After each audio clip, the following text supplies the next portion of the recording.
The thoughts, views, and opinions expressed by the host of our recording are for entertainment and comedic purposes only. I repeat, these are jokes. We are kidding. All these people in our stories are characters. They do not exist. So don't look for them in our Instagram or Twitter. We encourage you not to try this at home. Do try this at work or school. It might violate some rules or handbooks. Enjoy the show.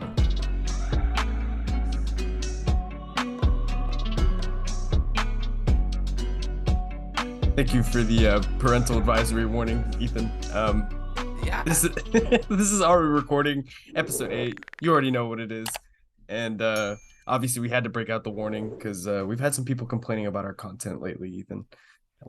We're just we're not edgy enough, so maybe I think we Oh have to my edge it up god, a I'm little not more. doing that. Here you go.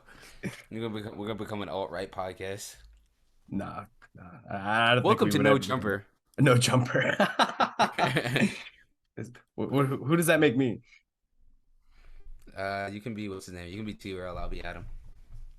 Mm. All right. Well, great start to I'm the kidding. show. This is again episode 8 of our recording. Thank you guys for sticking with us through the season. Make sure y'all subscribe, follow, do all that stuff. But let's get right into the shits, man. There's a lot to talk about, and let's start with probably the biggest storyline of the entire week, and it was Coachella, but a specific performer at Coachella who disappointed. And I didn't think these words would be coming out of my mouth, but it's Frank Ocean. You know how much I love Frank Ocean, and the How much we fact both love Frank how Ocean. much we both love Frank Ocean. Yeah, but the fact that he has been gone for 7 years and did not do the show that people paid a lot of money to go see, there's no defending that. I mean, Frank, at some point, man, he's got to give the fans what they want, and he Yeah, didn't do that no, this no. weekend. Yeah. I mean, we should provide a little bit background to our audiences. Coachella was this year again, and for all you fellow brokies out there, we watched from our lovely living room or bedroom settings on our laptops. But honestly, I really didn't give a damn about Coachella this year. I can be honest. The only reason I was excited for it was for Frank, right? I wouldn't say I'm like a stan of Frank, but I'm a pretty big fan of Frank Ocean's music. You know, I'm not gonna sit here and lie to you and tell you I know the guy. I'm a fan of this guy as a person. Because let's be honest, I don't know him. He doesn't know me. You know, but he left a lot to be desired for. I mean, as both of us know, maybe our audience doesn't know, it was a very highly anticipated performance because I guess for the past 3 years, because I think 2020 when he was originally supposed to be headlining Coachella, that he was gonna do it, but I mean COVID happened, like just a bunch of stuff started piling on, like his brother unfortunately passed away, and I think that definitely played a role in what happened in the at least his set specifically. Yeah, and I mean, this is the thing about Frank is I've always commended him for being one of the only artists who isn't really promoting his music. He's very hard to access. Um and that's just always how he's been. He's been like that since he burst onto the music scene. And it's something I've always respected about him, but when you're gone for 7 years and a lot of people paid a lot of money to come see you in at Coachella, I think they expect to see a little bit more than what looked like a karaoke performance. I can't speak for the whole thing, but the general consensus was that he wasn't really putting on a performance that you would expect from Frank Ocean. And as a Frank Ocean fan, it's upsetting, especially because he took the live stream down too. That that doesn't make sense. I mean, this is the only time that we're gonna hear Frank in how many years before he puts out the album. I mean, let's be Yeah, honest here. and he did mention the album. I know that's not what this is all about, but he did mention the He alleged did. rumors about the album. Him saying that, yeah, I came to Coachella not because there's an album, and then the whole crowd booed. He's like, well, there is an album, but that's not the reason why I came here. But honestly, I'm sort of halfway with you, halfway not.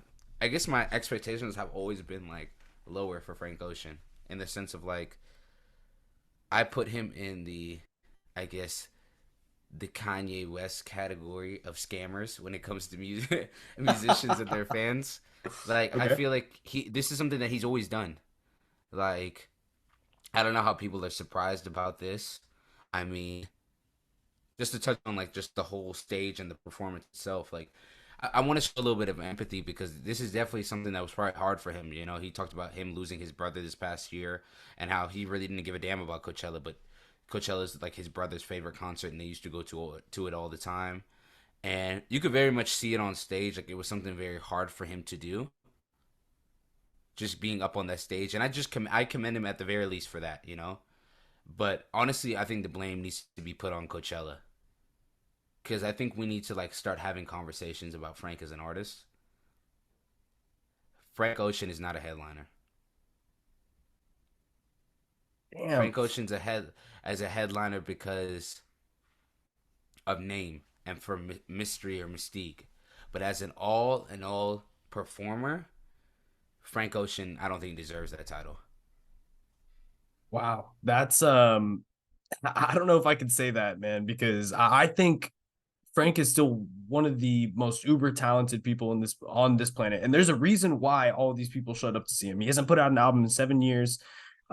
It's because people really resonate with him. And I mean, look at the reception. He just dropped out of Coachella week 2 for Blink 182, which no disrespect to Blink 182. I think they're a cool band, but people were genuinely upset that Frank Ocean dropped out even after this bad performance he put out last week. They were hoping that, he was going to right his wrongs. Apparently he has a messed up ankle and that's why he's not doing a week 2, but I don't know. Do you The believe thing that? is, I don't know what to believe, man. Let's keep it a stack. Let's keep it a stack. Let's keep it a stack. I don't believe that shit. I don't believe that shit. I don't either. I don't either. I really don't. But like, it's hard not to Does it empathize with matter? Frank. I Does guess it it doesn't matter? matter. Yeah, I guess it doesn't really matter if Frank is gonna do what Frank does anyways. Because like before even Coachella happened, we knew something was gonna like Frank is always kind of like shaky on things. Like we He's knew that always been shaky. Like, always. think about his 2013 Grammys performance and how the whole controversy with this whole set then, like how much Yep. like trouble went through that. Like this is something he's been doing for the past 10 years, which is cool. Like I'll say this though, like artists do not owe fans like anything. They don't. They don't. They don't owe fans new music. They don't owe fans new clothes. They don't owe fans interviews explaining their work. They don't owe fans nothing. They don't owe fans anything. But see, But I one kind of thing, I kind of disagree with that though, because like that's how you keep your career alive, and that's how a lot of these artists, obviously Frank's not one of these, but that's how a lot of these artists maneuver. They have to have great relationships with their fans to get fans to their shows, and Frank is one of those artists who doesn't engage with his fans at all, but is still finding ways to bring in thousands of people to see him, and millions of people who were upset that he wasn't going to live stream the concert. So, I mean, I don't think they necessarily like owe the greatest performance of a lifetime, but I mean, they owe to go up there and put on the show that they were, promised originally. And I think that's where Frank's in the wrong. Um, and see that he needs, that's where I can agree. I'm not saying he needs to apologize to his fans, but he might need to, because he's not one of these guys who's very close with his fans anyway, and a lot of them are going to see this and the perception of him might change, which kind of sucks because his music is amazing. Yeah, But but I think that's just a testament as like fans. We should like I was watching a couple TikTok videos like analyzing it, and I think they said it best. Like we need to let Frank Ocean go. Frank Ocean does not want to be in the limelight. It doesn't seem like he really wants to put out music and be like, not saying he's not a musician, but be like in the music business, sort of be in the relationship with the fans. He don't want to. I don't know. That's not hard to see. Like that's very clearly yeah, Frank Ocean does not want to be be the Frank Ocean that we think he is. And I feel like what a lot of fans do is they build him up, build him up, build up the mysteriousness, the mystique, the aura that is Frank Ocean. And we do this with all of our favorite artists, you know what I'm saying?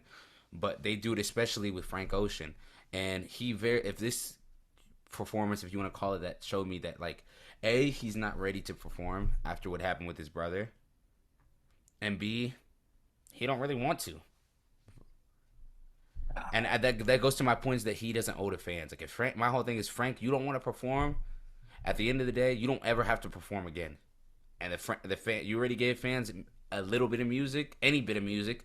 That's it. It's done. That's how the relationship ends. It doesn't need to go further. You don't need to give us any more of you. You know what I'm saying? But here's my caveat. When you sign up for something like Coachella, a festival or a concert like this, right? And you get people to pay thousands of dollars, plan whole trips around this.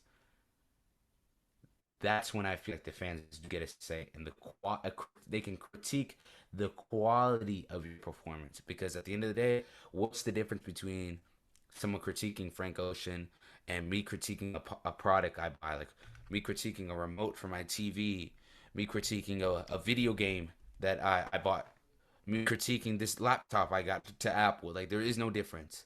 When you buy a ticket, when you sit in front of your screen ready to watch the live stream, you are able to critique that performance, but that's where it ends.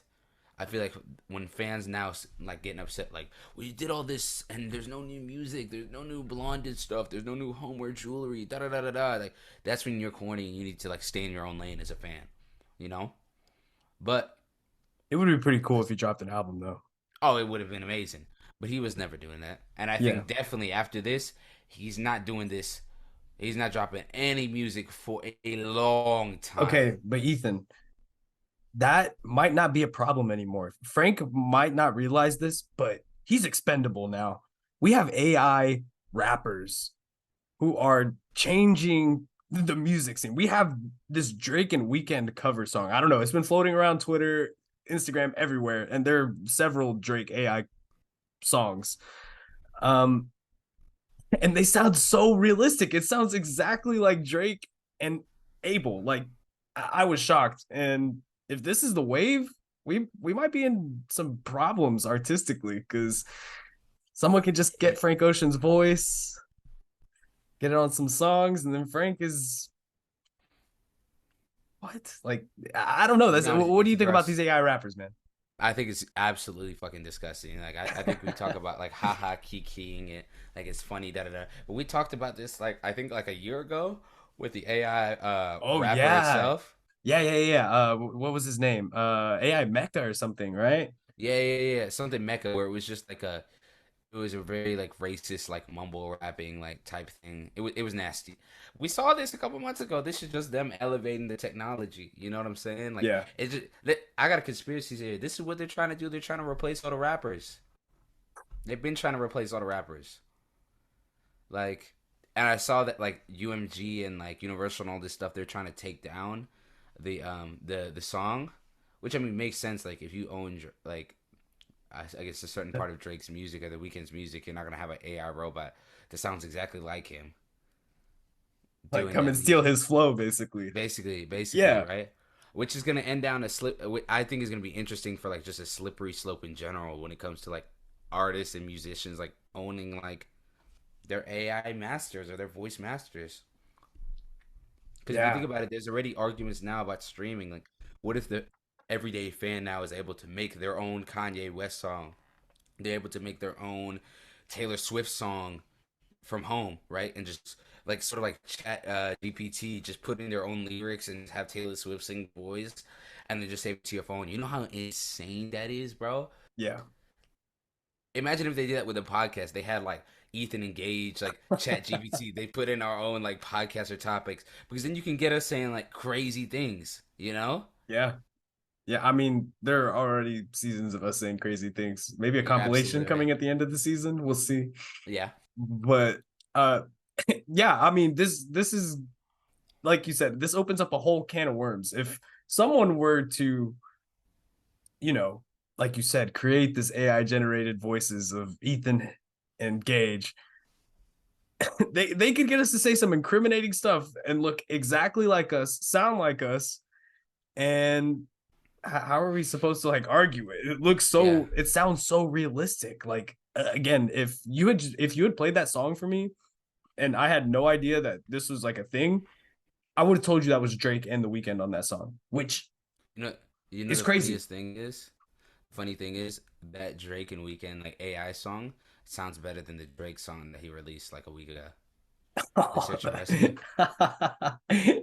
That's wild. That's a conversation. That's a conversation for another day.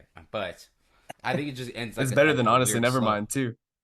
Oh my god, yeah. Oh That's yeah, when the I'm jokes getting you stop. started on this right now. Nope, we're doing this. That's when the jokes. That's when the jokes stop. But I just think it's just weird. Like it's just so weird. I guess it's just like I don't know. I wouldn't say like the creator of me is like I don't. I feel like that's just weird. Like bro, that's my voice. Like I know Yeah. you're gonna make me sound like the robot take over my voice. Like that's gross. Like because then you're gonna be stealing money off me. You're gonna have me saying crazy things. Like I don't know. Yeah. Nasty business. Yeah, I mean, Ugh. you and me were recently introduced to the laws of copyright. That's true. We had a lengthy conversation about Lengthy that. conversation about this, and this opens up again the whole conversation of creative property. And even though those aren't Drake's lyrics, it is his voice, clearly his voice. Um, so where does that like step on creative property? Is that just Drake's sole? Like, should he be making any money that are coming from these AI generated songs of his voice? Wait till they. How is that going to work? It would be weird. I'm gonna go down this rabbit hole some more. You know those deep fakes where they switch on like people's faces? Yep. What if they combine that with like a Drake like or like a With a artist? porno. That's not where I was going with it, Hmm. but Okay. on the right track. But what if they like did they had a guy? Imagine this record label, right? They're just pissed at Drake because like I don't know, he got out of a bad contract or whatever, right? And they're like, you know what, screw it, right? We're gonna try to we can make a hit Drake song without Drake. So what if they get this guy same height, same skin color as Drake, right? Get him to put like a mask on, right? Like a green screen mask on, right? And then have the deep fake put Drake's voice on, and then the AI do Drake's voice. That's Imagine how wild. insane that would be. Because then the rapper doesn't even have to like show up to his music videos anymore. You just get a guy that looks like him. Hey, I will say this is going to be pretty interesting technology for when artists are, gone and passed away too. We're going to have all of this technology. Think about like the what is it? The Ghost Michael Jackson tour that they do after he's dead, the hologram or whatever. Yeah, the hologram. The hologram. Oh, that's a good. Michael Jackson's hologram is really what started all this AI mess. If you think You about think it. so? Yeah, because he was the first one. Like they had Mike up there, but that's not Mike. That's not Mike up there. Well, I Insane. mean, like, okay, hold on. So now this brings up another separate discussion of we separate the art from the artist. And I feel like we've had this conversation on the podcast before. Well, it leans back into what we were talking about with like Drake and just Frank Ocean. Like we need to let these people go more into Frank Ocean. So I think we need to bring back Meat Watch for this week for Frank Ocean fans. Are we both on Meat Watch then? We're both on Meat Watch for Frank Ocean week, but we'll just talk about Frank Do Ocean. the sound, Dylan. With that man. Boo this nigga. Boo. Yo, who mans is this? Boing, boing, boing, of his meat. We'll just say in general for Frank Ocean fans, right? Frank Ocean does not know us. He does not know you. He does not know me. We can say when he does something bad. Okay? I know when he's going through some shit, man. But at the end of the day, what he did up on that Coachella stage was a bunch of bullshit. what he went up there and did was scamming of the highest order. Kanye West would be proud. You know what I'm saying? That's scamming at its best. All right? And we need to just call a spade a spade. And I'm showing empathy to him. I don't think he should be getting a lot of the hate because I think most of it is Coachella's fault. Like, Frank Ocean is not a headlining act like that, you know? As far as a performer and everything, I don't think Frank Ocean is in that S tier. I think it's more so because of the name and the mystery that is Frank Ocean, but less to do with Frank Ocean, the performer, deserves that spotlight, you know? Especially because he hasn't shown the consistency to be a reliable and great performer. Like, let's be honest, Frank Ocean's, I haven't seen we've seen the snippets on like TikTok or on YouTube of his past performances. You like it because you like the music, but really, is it really that great of a performance? Well, I was gonna say, so that's where we differentiate between where he's probably not the best performer, or I guess after this we know he's not the best performer, but he's a great artist, and I think we can all agree on that. So that doesn't always translate to great performer, and with Frank's history, I think like you said, Frank Ocean fans need to calm down, accept that this was a possibility all along. Absolutely right. This You're was something. absolutely right. This was something that, as a Frank Ocean fan, you should have saw. Oh, he's headlining Coachella. There's going to be a bunch of bullshit that goes down. That's just how it always is, and that's the pain of being a Frank Ocean fan. So enjoy it. Yeah. No, and it's like it's sad too because it's like I get like it goes back to like I think people just in general expecting more from Frank Ocean than I think Frank Ocean wants for himself. You know. Yeah. But I guess we can leave Frank alone. You know. Hope he feels better. Yeah. I don't want to ever see his ass up at Coachella though again. Actually, I don't give a fuck. I'm never going to Coachella. That's where all the rich people be. So I won't ever be up there. But you say ever? You don't ever want to go to? You don't ever want to go to Coachella? Bro, if Coachella invited our recording, out. If Coachella invited our recording, and they were like, "Hey, we'll fly you out. We'll get you like front row VIP passes." All you got to do is promote Coachella on the podcast. Oh, I'll definitely go. Okay. But what I'm saying is that like, just the whole idea of like a random company flying me out into a hotel or to a house with a bunch of other random people, it's not appealing to me. Just for me to sit in the hot ass sun with these outfits that are fucking trash. Because people really don't know how to dress for concerts or festivals in general. You know? I guess it's because I'm noticing. Are you talking about the performers, or are you talking about like the like concert goers? No, I'm talking about concert goers in general. Like concert goers in general, they're just so, especially in the U.S., bro. They're so whack, bro. And I don't want to be that like one person that's like, oh, I'm like a global citizen guy. Well, I'm cool because I went to a concert like out of the country. But I did go to a concert out of the country. I know we talked about a couple pods ago, but me and Travis and my brother going to Lollapalooza, like it was definitely like eye opening compared to like other concerts I've been to, because in general, like bro, the crowds are just better, bro. Regardless if they're really like know the music like that. Like the problem with like, American crowds at festivals is they're always too cool for school.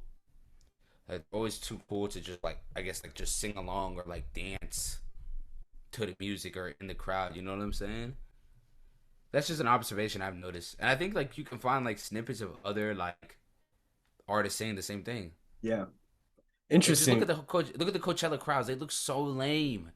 Like they look so lame. Everybody look there like with all their outfits on, like their bags, their makeup, da da da da da. Like they didn't want to move. They didn't want to do anything, so just in case they couldn't mess it up. It's like, bro, you're going to Coachella. Like, turn the fuck up. Yeah, I mean that's fair. I don't think I can really speak from experience because I've never been to a concert out of the country, even though I have dual citizenship. Flex too. Yeah. Well, no big deal.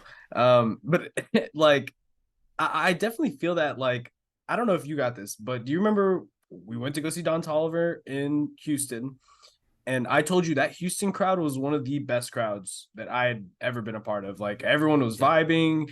Obviously Don Toliver put on a great show, but it was a great crowd.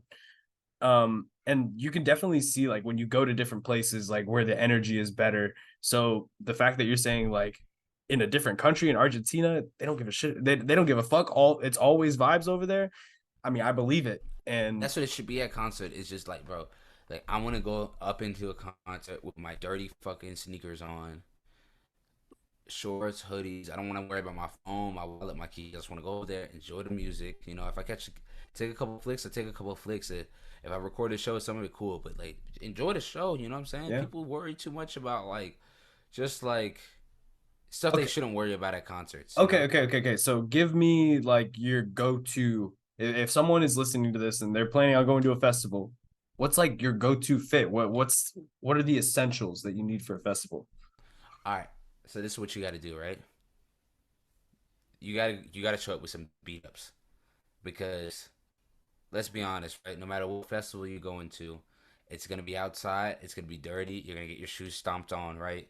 Even indoors, wear beat-up Yeah, shoes. yeah. Wear beat up shoes to concerts. I know you want to look nice and take the cool flicks, right? But wear some beat ups, right? Wear some beat ups. Um, Preferably, I would say bring shorts or pants that have pockets. You know, like if you're carrying keys, wallet, or phone with you, you want to like jump around while like not worrying about like anything falling out or somebody trying to pickpocket you or anything like that. So I would try to find pants that got deep pockets And zippers. or zippers. That works perfect. You know, you can definitely find some cool like I don't know cargo pants or like just like parachute pants that got that. And I was always just go with a t-shirt. Probably not like cotton, too cottony, because you're gonna Huh. be sweating your balls off in the crowd. Interesting. Okay. But from a guy's perspective, that's what you should definitely wear. You know, maybe throw in some glasses. Glasses you really don't care about because you might lose them. But Yeah. I guess mine's more practical. But No, I mean I'm with you. I think all of that sounds pretty good. I'm with you for the shorts, the shoes. I think me personally, I don't think you can go wrong with a jersey. And I'm talking just the straight jersey, nothing under the jersey. Usually when you go to festivals, it's a little hot, so it's nice to just get that breeze. I hate Jerseys that's one thing I hate, guys. I hate guys that though. And that's one thing that that wear drives me insane. jerseys? I don't want to feel your sweaty arms against me in the crowd. I don't want to feel your sweaty arms. Just put a Tough shirt on. shit. Get over it, honestly, because that's that No, is the I hate that. perfect I hate concert that. fit. It is the perfect concert fit. No, The jersey, I'm it's cool with jerseys. Wear a shirt underneath, bro. I'm not trying to A, smell you, and B, feel your sweat arms against me in the crowd. well, Thank you. Next. this is why you bring my other essential for a festival, which I'm surprised you didn't mention. I don't know if you saw a lot of these in Argentina, but I'm a big guy for camelbacks. I think you need to bring a camelback anytime you go to a festival. It's the smartest investment. You're not going to die of dehydration, and you can put all of your shit in the bag.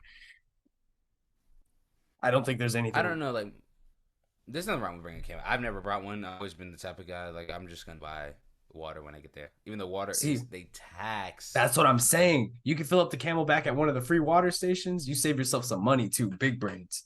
No, you're not. I'm not mad at that. I guess camelbacks just aren't fly. Like, What do you I've never seen mean? a Hold I've on. never Oh, seen dude, I'll have to pull up some. Dylan, I'm gonna send you some pictures for me at the festival. Tell me I don't look fly with this camelback right now. Yeah, we're gonna put a poll up. Does Gage look good with a camelback, or does he look like a lame-o? Okay. We're right up here right now. All right, and also we'll put the poll. Should you wear jerseys to concerts? Because I feel like all in every festival picture I have, I'm wearing a jersey. That's just the way. It's not the worst. Like I said, I'm cool wearing a jersey. Just wear something underneath. You know. All right, that's fair. So for hygiene reasons, though, is your For main hygiene, thing. bro. I'm not trying to smell you, A, and Okay. B, I'm not trying to feel you. You are a very like clean person. You don't like sweat. You don't like any of that stuff. So I get I it. really don't. I I get really it. don't. That's and other people might be different. You know what I'm saying? You might be just weird and like sweat, but I'm not like. I don't like that. Like that's so gross to me. I mean, you're in the concert environment. I think you just like I've gotten to the point where it's like you just kind of have to accept it. If there's someone really big next to me, I'm not going to tell them like, "Oh, get away from me. You're fat and you're sweating." Like that's the position I'm in. I'm at a concert. I'm at a festival. That's what it is. But man, I think we got into the show pretty good, man. But I think we're ready for our next segment. We'll stay with music since we were talking about festivals and stuff. But it's time for our segment, our favorite segment. Let us put you on. Yeah. All right. So, E, do you want to start, or would you like me to start with music? I can start first. Okay, go ahead. The song I'm going with is from this new guy that I found. Actually, I don't know how to pronounce his name. I think it's Ardn or Arden. He has a single from his upcoming project called Runner Up. So Runner Up, Ardn. If you're into that, like I guess like the chill sort of hip hop, like the Saba, if there's Smino type of wave, this will be very good for you. Great track. Definitely check it out. One of these we gotta figure out how to play songs like over here, but I'll say that for another day. Copyright, man. I guess Yeah. never figure that shit out. But Ever. but all right. Yeah, I'm gonna go with the hip hop route too. Well, I guess kind of R&B. I discovered this artist on TikTok a little while ago. His name is Dende, I believe. I hope I'm pronouncing that right. Dende's gas. I think I put him on the playlist like a couple weeks ago. Yeah, I think you might have. Because I found one of his songs. His album, actually, 95 Civic, is really good. It's about his heartbreak. And man, it's just really good sad music. I'm not sad, I promise, but it's really good. So if you're into that R&B kind of hip hop stuff, Dende is definitely on the come up. So check him out. Not mad at that. I guess we'll go to TV/movies. Honestly, I want to rock with something that I haven't really, been into. Right, everybody who watches the podcast right now knows that I'm really big into anime. And the anime that I've really been watching, it just came out. It's a spring 2023 anime, and let me grab the name for it real quick. But it's actually pretty good. It's basically about an idol that I don't want to spoil it though, because like I'm really bad at spoiling stuff. Okay, so I'm gonna try to give like a very like, I wouldn't say clean, but I'm trying to make it like very like not spoiler warning, but sort of spoiler warning. It's called Oshi no Ko. We're gonna put a picture of it on the screen right here. And basically, it's about this idol called Ai, like a Japanese idol, and she's very like revered in the idol like music industry world. But one day, she gets unalived, and she has to. I'm glad you said unalived, so we can. Unalived, yeah, unalived, and it might be spoiler warnings. I don't know. I'm very bad. But it's all in the first episode. But it's definitely one of the best first episodes of anime. It's an hour and a half long. The first episode is like a damn near movie. But yeah, she gets unalived and it turns into this murder mystery type thing. All right. Great. Well, you know what anime I've been watching, so maybe I'll just add that one to the list after I'm done watching Shippuden. Getting kind of far in that. Finish it. Yeah, I know. I'm speeding through it though, so. I'm gonna go with a show that it's been a show I just put on when I'm chilling in the background, nothing's on to watch, but man, it just holds up so well. I'm gonna go with Regular Show. That's not bad. It can't go wrong with Regular Show. And honestly, this is gonna start a discussion. I don't know if you have an opinion on this, but I think Regular Show is the best Cartoon Network show from that era. Better than Adventure Time. It's better than Chowder. It's better than Flapjack, all those shows. No, I love Regular Show, so I'm not going to go against that. There's definitely those, that, you said the other name too, that and Adventure Time are definitely 1A and 1B for me as far as like Cartoon Network shows go. So I'm not mad. Regular Show is always a great choice, man. I like to model myself after Rigby in everyday life. Whoa! Whoa! Start getting into it. Was actually watching the episode the other day where they play basketball with Muscle Man and High Five Ghost. Actually, pretty good transition into basketball. We could talk some hoops and we could talk about how I whiffed on all my predictions so far. Oh yeah, I guess we could start with that because I didn't even realize. So what are the predictions that you're like completely wrong about right now? Because as we're recording this, it is, even though I have been, what day is today? So before people get on our nuts. Yeah, it's April 19th. It's game 2 of the Western first round right now. Yeah. Ethan, but yeah, I'll talk us through. I'll give 2 my bads. First, my bad. I want to give it to the Kings because even though out of all of our friends, I was the only one to predict the Kings to make the playoffs this year. I did my bad. I did say that they was going to get bounced in 5 or 6 by Golden State. And it very much looks like the opposite way around, that they're going to bounce the Golden State Warriors in in the first round, which is I don't think I would ever say that the Sacramento Kings are the one that ended the Warriors dynasty. But hey, man, crazier things have happened. The year is 2023. We saw the world shut down, and now we're seeing the Sacramento Kings just completely end the Warriors dynasty. We have seen craziness in just this decade already. But that's something that I have to say my bad about. Another my bad too is to my Los Angeles Lakers, man. I thought they would put up a great fight against the Grizzlies, but I thought the Grizzlies would ultimately win. I failed to realize that Steven Adams wasn't going to play. And I failed to realize that Ja Morant was going to get hurt. So, because I know he's out right now for Game 2. And who knows, maybe the Grizzlies pull out Game 2 and make the series at least more competitive until Ja gets back. But the way I see it is the Lakers probably going to bounce the Grizzlies out in 5. Yeah, I guess also, we got to give it my bad to the that's two. I've been talking long enough about my bads. I'll let you go on too, because I want to see if you mentioned this as well. Yeah, so I guess we'll start with the Lakers. They're currently down in Game 2 as we're recording this. But yeah, I think the Grizzlies just really missed Steven Adams. They also lost Brandon Clark. But shit, as long as you got LeBron James, man, you got a chance. So and the funny thing is LeBron hasn't even been like the best player ever. Austin Reeves kind of pulled up. It was better than him.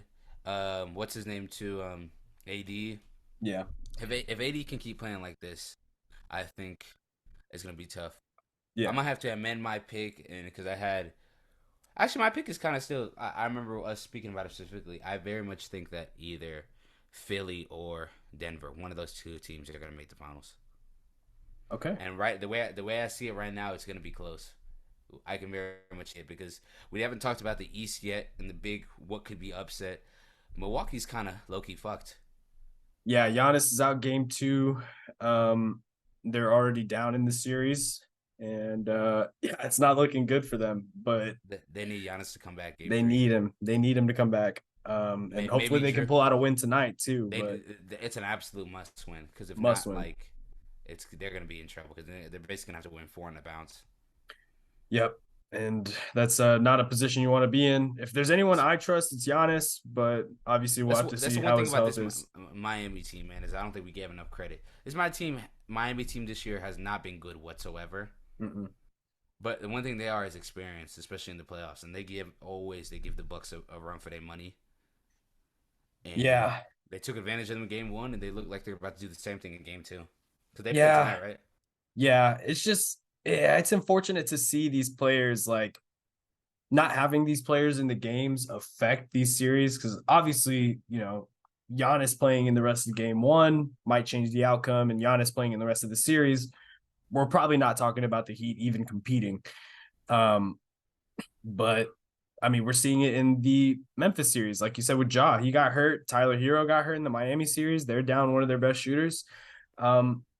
But what I love most about playoff basketball is sometimes we get guys missing games, not because of injury, but because they got suspended. And I want to talk about Draymond Green, man, because he stomped on Sabonis, like curb stomp. And he heel clicked his heels like this, like Dorothy from Wizard of Oz too afterwards. Oh my gosh. Yeah. I mean, and if you saw the local broadcast angle, it was floating around Twitter too. Man, there's just so much intent, so much in it. And you just know it's playoff basketball when Draymond gives a shit. And yeah.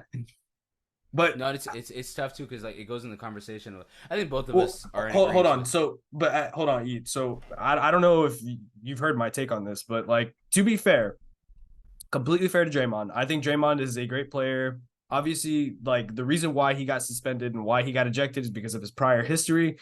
But if you watch the tape back, Sabonis he's a dirty player too. He was wrapping up Draymond. He was doing a bunch of crazy shit before that. He was rapping. Are you talking about that play? No, I'm not talking about on that play. I'm talking about throughout the whole series. Like if you're watching play by play. Yeah, I definitely. They played very chippy. They was baiting him a lot. But let's act like they were antagonizing him. Let's act like the Warriors weren't doing the same thing to Sabonis. Like they was fouling Sabonis every single time he touched the ball in the paint. They was fouling him every single time. You know, Yeah. whether the ref was calling it or not, they were trying to beat him up too. So that's just playoff basketball for as far as I'm concerned. You see JJ Redick's rant about it all, how he was just like it was dirty. You know what that is? Why did JJ have to lie like that? Like, we know when somebody lost a parlay. That's what happened. He lost his parlay, and he's heated about it. Because I think the main issue is like he does have a point. Like they were definitely baiting Draymond, right? And even though I still think he should have got suspended, because you can't just stomp on the chest of a guy and then antagonize the crowd the rest. Actually, when in reality, I really don't care if he's antagonizing. It's like, as coming from a guy that watches soccer regularly, like, that's something that doesn't bother me. But that scene was wild for an NBA fan. Like you saw the Kings fans flipping off Draymond Green after he stomped on him. Like it was just a crazy scene. Like you knew it was playoff basketball. Yeah, no, it was, you know, and NBA players are a little bit soft with the crowds compared to other athletes, but I mean, the NBA kind of said it. They didn't suspend him for the stomp. The stomp was like the straw that broke the camel's back. Yeah. Like, it's his prior history, you know? And I think the reason why a lot of people don't really care too much about that is a lot of people are fucking tired of the Warriors, you know? Because we can call a spade a spade. The Warriors are a great dynasty. I think they have the best team ever in that 2017 team with Kevin Durant. But let's not act like they haven't had a lot of lucky breaks along the way. I mean, we can go down the list. I know as you as a Spurs fan, you get hurt by hearing about the Zaza and Kawhi play. No. Houston fans to get pissed about the Kevin Durant being out of bounds, taking 2 feet out of bounds. Vietnam flashbacks. Yeah. Like you talk about the Draymond against Portland having all, like, people really don't care. You know what I'm saying? I think that's some really issues. People are so sick and damn tired of the Warriors winning. Yeah, it's like it's sort of like the boy who cried wolf. Like, okay, Warriors, you guys have gotten away with a lot of stuff in the last like 6, 7, 8 years. So what? But on the opposite, cry about it. Cry about it. Now you know how everybody else feels. Cry about it. Yeah, but on the opposite side of that spectrum, I think the Kings are like the most loved team in the playoffs right now because of guys like De'Aaron Fox and Sabonis. Like the Kings are a lot of fun to watch. And I mean, for, you know, both of our teams already being out, we're in the lottery. I still have my Lakers, so shut up. You are a Mavericks fan. I'm a Lakers fan. We are not starting this conversation again. I got my Bean jersey in the bag. Got my Bron jersey in the bag. I got my Lakers championship jersey. Ethan, let me tell you, I got a group chat of vamps who would like to argue differently. Because they are freeloaders. That's what they are. They hate success. All right. Okay. So this is an open call out to anyone in the Vamps. If you watch this episode and you get to this point and you see this segment and you want to come on next week and just completely rant on Ethan, we're going to make a segment just for that. But you have to watch the episode because we're not going to make this a clip. You have to watch this episode. Yeah. All right. So because they're all like, because I don't know why y'all keep doing this. I was a Lakers fan before I even cared about the Mavericks, and y'all keep doing this. It's all right, though. All right, I won't let my success and my team's success blind y'all. But yeah, I mean, regardless, I think Draymond, it was right for him to get ejected. You can argue about the suspension, but I really don't think the officiating has been that bad in this series. Hey, speaking of officiating, Chris Paul broke the curse. 10 years of playing Scott Foster, and he finally won. Yeah. That's funny. Also, I want to give a shout out to Russ too. I've been on the Russ like clamps. As a Lakers fan, I was never on the hate Russ train. I never thought it was gonna work between Russ and Lakers, but I was never like Russ was the reason why we stunk. You know what I'm saying? Yeah. I think a lot of it had to do with just the overall team construction and the chemistry between all of them. But right now, Kawhi and Russell Westbrook, it looks like a match made in heaven. Yeah, for sure. They're a much better fit, I think, than LeBron and AD were with Russ. I think they really cater to his strengths. Just let him play defense, let him get in transition and make plays for others. Avoid shooting the ball when you can. There's still a reason. He had the greatest 3-9 game or 3-19 game in NBA history. But locking down KD, locking down Devin Booker, locking down Chris Paul. That's nuts. How old is he now? He's like, what is it, 34? 34. 33? And we thought a lot of people were saying he was washed. He's cooked.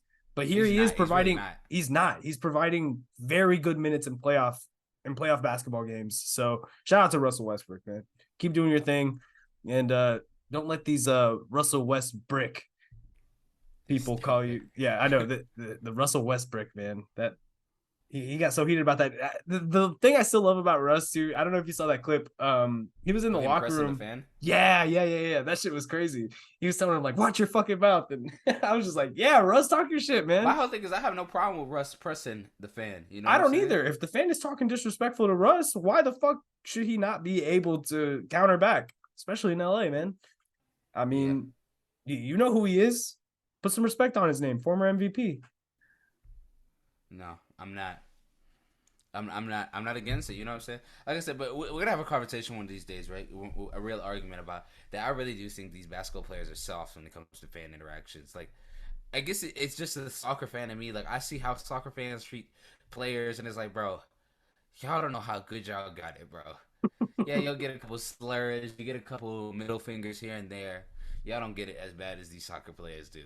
Nowhere near. Like if they had to play in some of them European or South American where they got the cages on the side of the stadiums, they couldn't do it.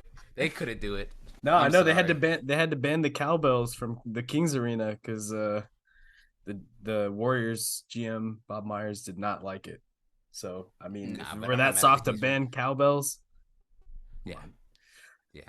But I guess we'll end the show off with some NFL draft talk. We talked a little bit about the NBA playoffs. Haven't really done a lot of draft talk. And I think we're gonna do a live draft coverage next week. So if you are interested, make sure y'all subscribe. Hit the notification tab so that you guys get the notification when we go live.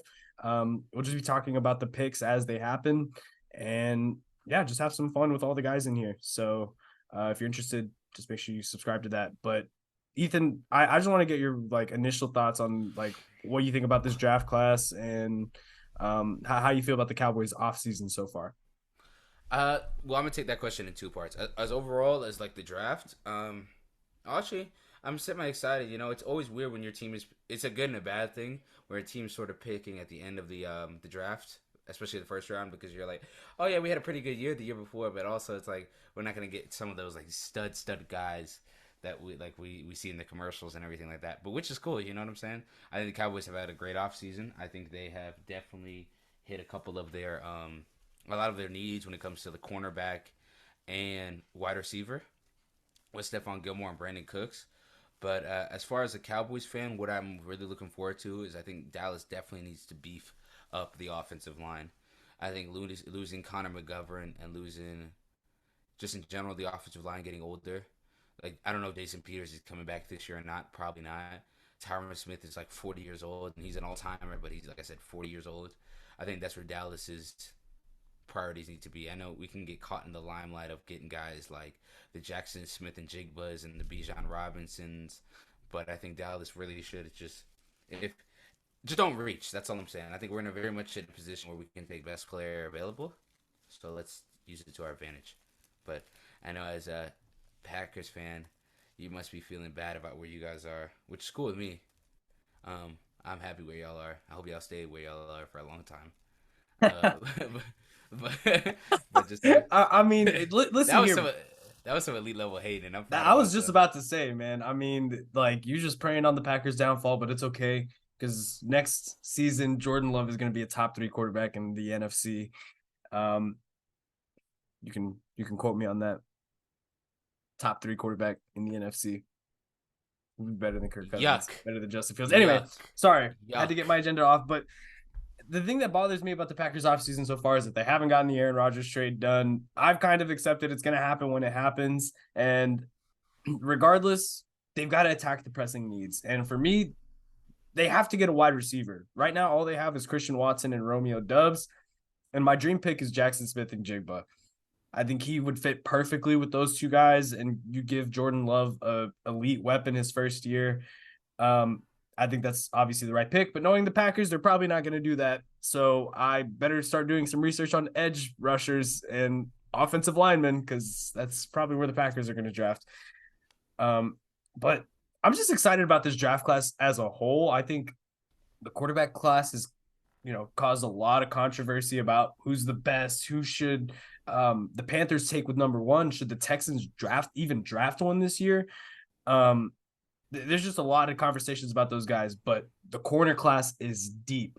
It might not be top heavy. I don't think it's very necessarily like have the elite of the elites when it comes to the cornerback class, but it's very much deep. Like I can see 6 or 7 corners going in the first 2 rounds. Yep. Definitely.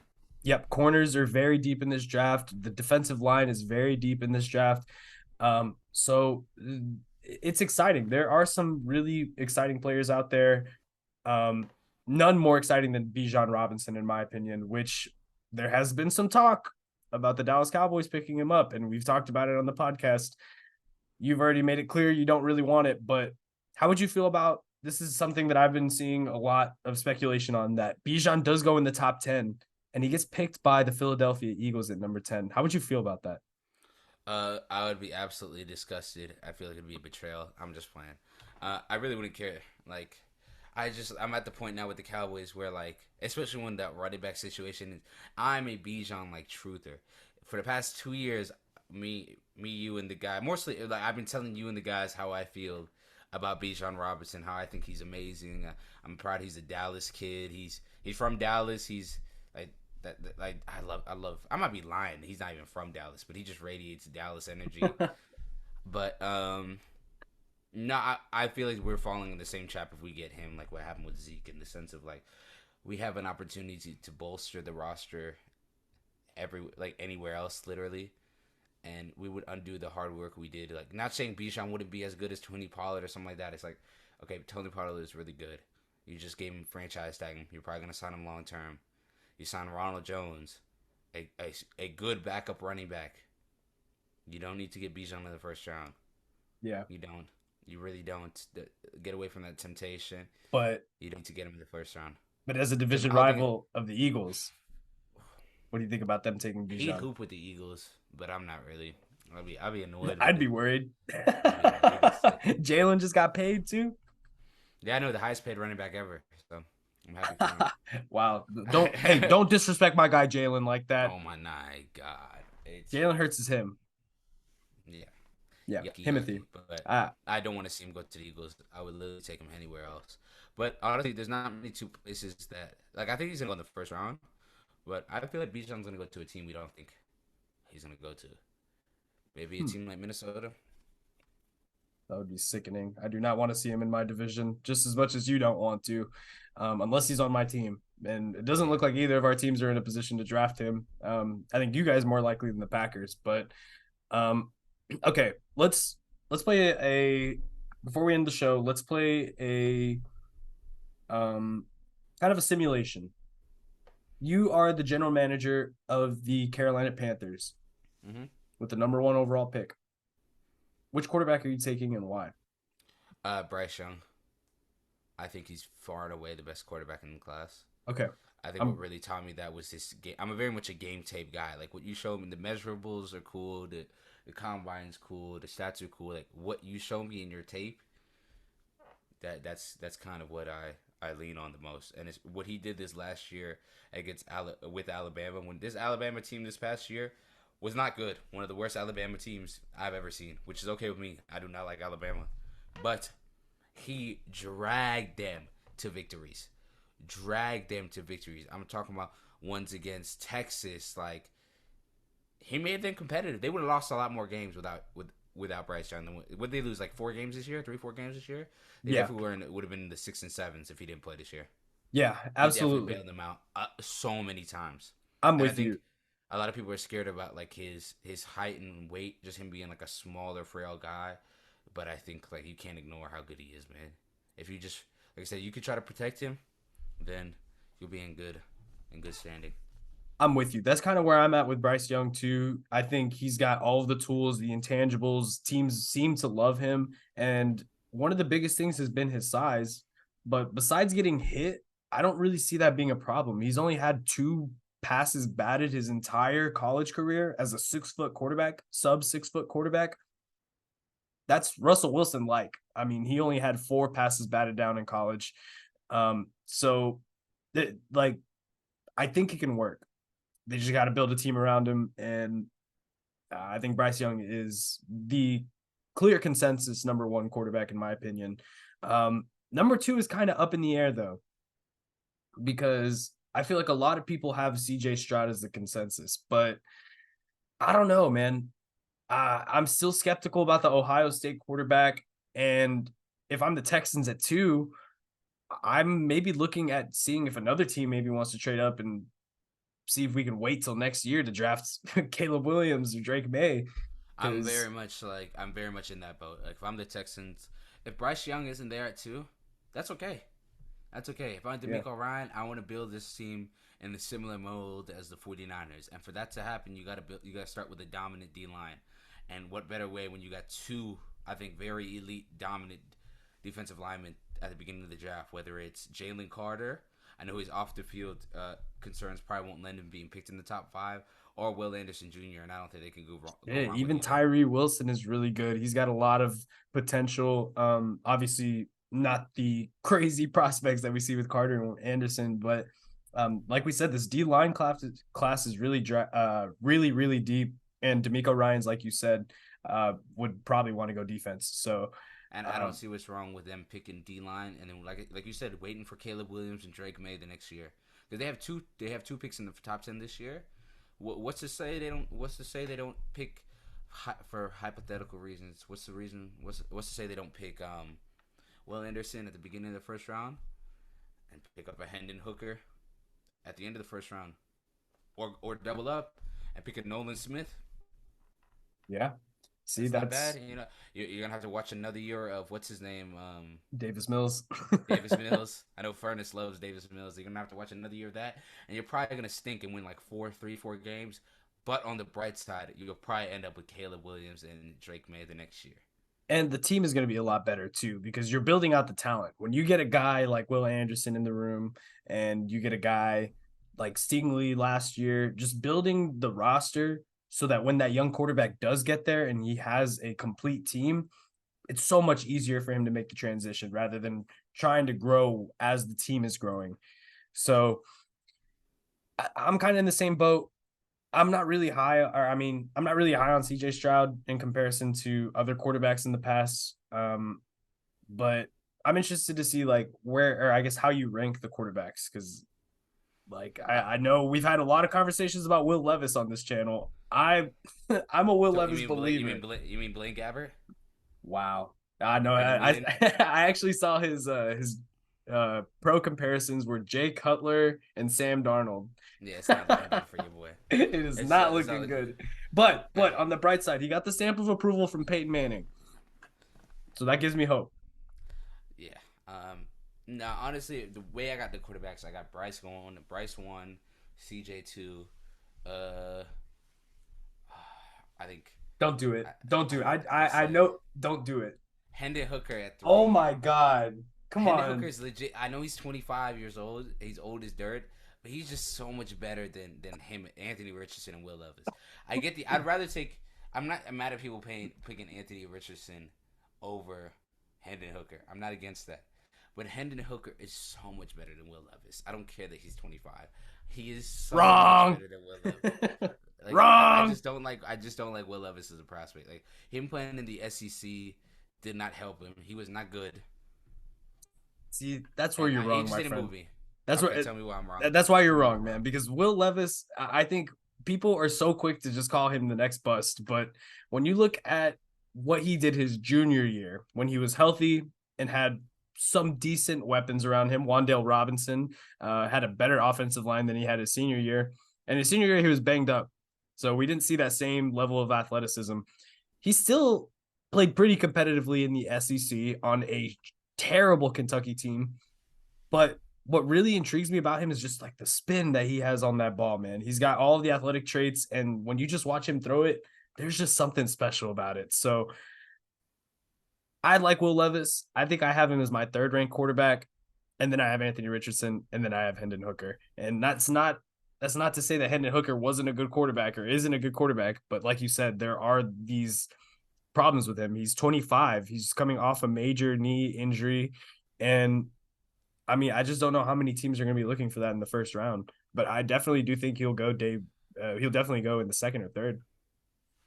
Yeah, I think team. I can see a team very much. I can see a team like Dallas being like, "Hey, Cooper Rush, you're cool." Even though we just re-signed Cooper Rush, but yeah, we're gonna ride with Hendon Hooker maybe in the first 3 rounds. Do I think it's gonna happen? Probably not. No. But even though the Dallas Cowboys love disrespecting Dak, but I don't know, man. I think it's gonna be a very, very exciting draft. Yeah. Like I I said, guess fine. I was gonna say final thoughts for you on the draft. I guess like, are there any prospects that you want to shout out before we kind of wrap this up? For sure. As a Cowboys fan, I really, really, really want to see the Cowboys draft O line. Uh, Either Avila from TCU guard, or for the off chance of what's the name of the guard from Osiris Florida? Torrance. Osiris Torrance. Either one of He's those two in the nice. first rounds, I feel fits in quite like you put him there. You put him at guard. You have Tyler Smith. You have Tyron as a swing tackle. Terrence Steele's probably gonna come back. Like you're good. Just continue that depth, because I know they're gonna get banged up through the year. Because let's be honest, Tyron Smith is not gonna play the whole year. You know what I'm saying? Yeah. He's probably gonna give you 6-7 games. You want to limit. You want to limit when those 6 or 7 games happen, preferably towards the end of the season. And as far as like skill players, my whole thing is I'm not against picking a guy like Zay Flowers or Jordan Addison. I think they could very much add to our offense, especially our receiver corps. I think misses a lot of. We have some athletic guys, but we miss a lot of separation. Other than we saw in that playoff game, CeeDee Lamb was the only one to get separation out of all the receivers. Brandon Cooks helps with that a lot. He's walking 1,000 yards. And on this team, he's probably going to finish. If he stays the whole year, he's probably going to finish with around that. But I'm Jackson Smith and Jigba. If by some miracle he falls to 26, do I think he's falling to 26? Nope. No. I'm scared. I don't think he's even going to fall to 15 to the Packers. I think the Packers would have to trade up to get him because he'll probably be the first receiver off the board if I had to guess. Yeah. And I'm not against Zay Flowers, but I guess the one skill guy that I tell people not to sleep on. Jahmyr Gibbs. I love Beeson Bijan. Jahmyr Gibbs is going very underrated. He is very, very close behind Bijan. I wouldn't say he's like a generational back. I wouldn't say Bijan is one either. But Jahmyr Gibbs feels that need for Dallas if they're smart of that running back and wide receiver. He can definitely play slot in the league, or at least wide receiver 4 on some plays and some formations. And I think the combination of him and Tony Pollard would be so dangerous in Dallas. I really think them two together would be dangerous. But I like that. As a Packers fan, who you thinking of? Oh man. I guess I'll start with the skill positions. I mentioned Jackson Smith and Jigba as obviously my dream pick. But I think they also could address tight end. I don't know if I would like it to be in the first round, but if they were, some of the guys I like are Darnell Washington from Georgia, just a big physical tight end. And he was getting snaps behind Brock Bowers, the best tight end in the country. He's probably going to be the number 1 tight end prospect in one of the upcoming drafts. We have Dalton Kincaid too, and this is a deep tight end class. I think I have to give credit. This is a very deep tight end. Michael Mayer. Michael Mayer, yeah. Well, I not to interrupt you, but for a PSA for the Dallas Cowboys front office, don't you dare draft a tight end in the first round. For the love of God, please don't. Please don't. That's the only do not for me. Yeah. I'd rather see Bijan or a receiver than if I see Darnell Washington, Dalton Kincaid. Because tight ends just don't work in the first round. They really don't. Yeah. And I think with a guy like Darnell Washington and Dalton Kincaid, teams are going to try to replace. They're not replace. Teams are trying to replicate Travis Kelce, and it just doesn't work. Look what they did with T.J. Hockenson. For how good of a pass catcher he is, he's got traded already. He's really a above average tight end. He's not the game changer. Yeah, he's not the game changer that you drafted him for. Kyle Pitts, he is very mid. Drafted 4th overall, very mid. And you could say the quarterback, that goes into consideration when you pick a tight end at 4th overall or wherever he was picked. See, agree to disagree on Kyle Pitts. I still think, he's got all the tools. They just got to get him a quarterback. Yeah, I mean, your point still stands. I don't think a tight end in the first round is ever really a smart idea. Which is why I kind of want the Packers to avoid it. And I guess if I had to say, they're going to draft defense again, I would really like them to address safety because I don't think Adrian Amos is going to be back next season. And I love Jordan Battle from Alabama. Oh my God. That guy, ooh, he is the definition of a true safety. Like, he's not the most athletic guy, but he is just going to play the position smart. He doesn't let up big plays, and he's a thumper too, man. I really like him. He's definitely someone I'm looking at. Also want to shout out Lucas Van Ness and Nolan Smith too from Georgia. I think he's a super underrated prospect too, who's not getting enough love just because of how much talent was on that Georgia team. So Nolan Smith, watch out for him. Yeah, Nolan Smith. Nolan Smith is one of those wild cards where not to hop. I feel like a team like the New York Giants could use a guy like Nolan Smith is a guy that he's an uber athlete. I feel like if a team has can allow him to play his game and put him in like a specified role, he could be a star, bro. Like a real star. I know this is high praise, but I think you can kind of use him the same way Dallas uses Micah Parsons. He's 230 pounds, but he can bull rush through interior offensive linemen, and he's fast as hell off the edge. If he falls to the end of the first round, Dallas, I'm not against it. Welcome home. That's what I'm saying. If he's there, yeah. I mean, run the pickup. Why not? Think about it. Micah, Nolan Smith, DeMarcus Lawrence, Dorrance Armstrong, that's an insane pass rush. Like I said, I think Dallas has the second best pass rush in the league behind the 49ers. I think they have the best pass rush, but I think as far as defensive line as a unit, I think the 49ers have it. But Nolan Smith would definitely, he would give them more run for their money. Yeah. Yeah. Well, there's also Brian Branch from Alabama. I think Jordan Battle and Brian Branch also Alabama teammates. Mentioned Christian Gonzalez, and we had Isaiah Witherspoon too from Illinois, or Devon Witherspoon, my bad. So yeah, man, overall just a really exciting draft class and excited to see how it goes down. I think we're in for a chaotic Thursday night. So yeah, definitely. But yeah, guys, thank you guys for watching another episode of our recording with Ethan Hamilton and Gage Sutton. Like I said, we always appreciate you guys listening and watching to what we can offer, and I hope you guys are entertained, man. I know it's about to be summertime, but just in general, man, I hope everybody's doing well in life. Mental health check. Call some people, check up on your homie. But yeah, thank you guys for watching. Make sure to like and subscribe. You already know who it is. It's Young Rottweiler, Ethan Hamilton. 007, Mr. Gage Sutton here with you from our recording. Make sure to follow us on all our socials at AWR_podcast on Instagram. Same for TikTok and Twitter. Our recording ? If you need to find us, man. You can also find us in the link in the description down below. Please subscribe, man. We're trying to get to 1,000 by the end of the year. Share with a friend. Share with a friend. Share with that friend's friend. Share with that friend's lover. Share with that friend's lover's aunt. Share with that friend lover's aunt's mom. Until we hit 1,000 subscribers. Thanks, y'all.